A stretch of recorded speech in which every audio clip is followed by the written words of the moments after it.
علی کے قدموں کی زیارت بھی عبادت.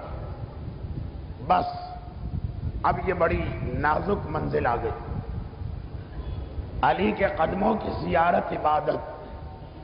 میرا مولا کتنا بلند کہ رسول ساری کائنات سے برتر ہو اور رسول کے کندھوں پہ میرا مولا کھڑا.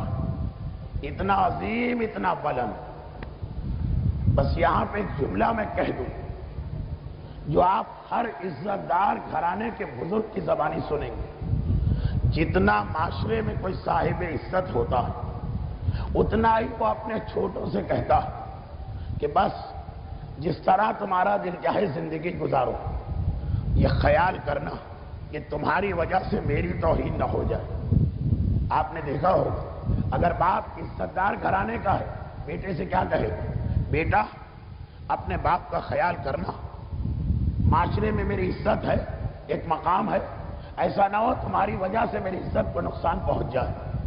بڑے ہمیشہ چھوٹوں سے کہتے ہیں کہ ارے یہ تمہارے بارے میں ہمیں کیا اطلاع مل رہی، کیا تمہیں پتہ نہیں تمہارا تعلق کس گھرانے سے؟ ہر جتنا خاندان اور گھر کا سربراہ صاحب عزت ہوتا اتنا ہی اس کے چھوٹوں کی ذمہ داری بڑھتی جاتی. اس طرح سے زندگی گزارنا ہوتی کہ باپ کی عزت کو کوئی نقصان نہ پہنچے. محلے میں رہے، کاروبار میں جائے، بازار میں بیٹھے، اسکول اور کالج میں پڑھے، ہر جگہ لوگ یاد دلاتے ہیں کہ تمہارا باپ وہ ہے، اس کا خیال کرتے ہوئے زندگی گزارنا ہے. تو بس میرا سوال یہی کہ جس مولا کو ہم نے مانا وہ اتنا بلند، وہ اتنا عظیم، وہ اتنا افضل، وہ کائنات کی اہم ترین شخصیت، اب ہمارے اور آپ کے لیے خود بخود یہ مسئلہ بن گیا کہ جتنا افضل ہمارا امام ہو گیا اتنا ہی اب ہماری ذمہ داری بڑھ گئی کہ دنیا میں زندگی اس طرح گزارو کہ تمہارے امام کی توہین نہ ہونے پائے، تمہارے امام تمہاری وجہ سے شرمندگی محسوس نہ کرنے پائے. اگر کوئی آدمی مجھ سے کہے کہ مولانا عام گھروں کی بات آپ علی سے کیوں ملا رہے ہیں، تو میرا جواب یہ ہوگا کہ جو جملہ میں نے کہا ہے یہ میرا جملہ ہے ہی نہیں. خود علی کا بیٹا اور فرزند ہمارا چھٹا امام صادق آل محمد امام جعفر صادق علیہ السلام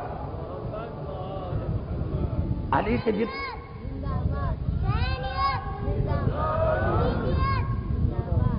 علی کے جتنے ماننے والے، علی کی محبت کے جتنے پروانے، علی کی محبت میں جتنے سرشار دیوانے، سب کو علی کے بیٹے کا فرمان یاد دلا دو. میرا چھٹا امام کہتا ہے شیعتنا کونوا لنا زینا ولا تکونوا علینا شینا.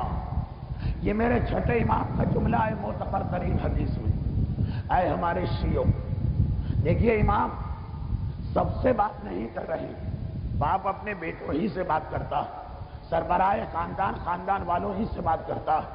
اے ہمارے شیعوں، اے ہمارے ماننے والوں، کونوا لنا زینا، ایک بات کا خیال کرنا، تمہیں ہمارے لیے زینت بننا، ولا تکونوا علینا شینا.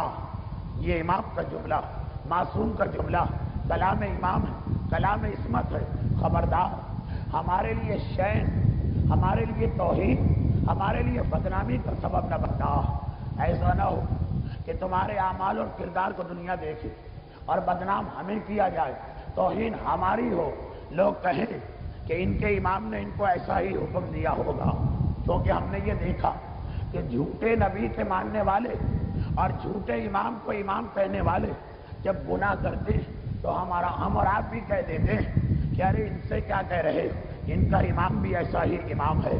ہمارے اور آپ کے مزاج میں یہ بات شامل ہے. اسی حوالے سے میرا چھٹا امام کہہ رہا شراب پیو گے، جوا کھیلو گے، نشے والی چیزیں استعمال کرو گے، تمہاری عورتیں بے حجاب گھر سے نکلیں گی، نمازیں قضا کرو گے، گانے سنو گے، رزق حلال رزق حرام حاصل کرو گے، جھوٹ بولو گے، لوگوں کو دھوکہ دو گے.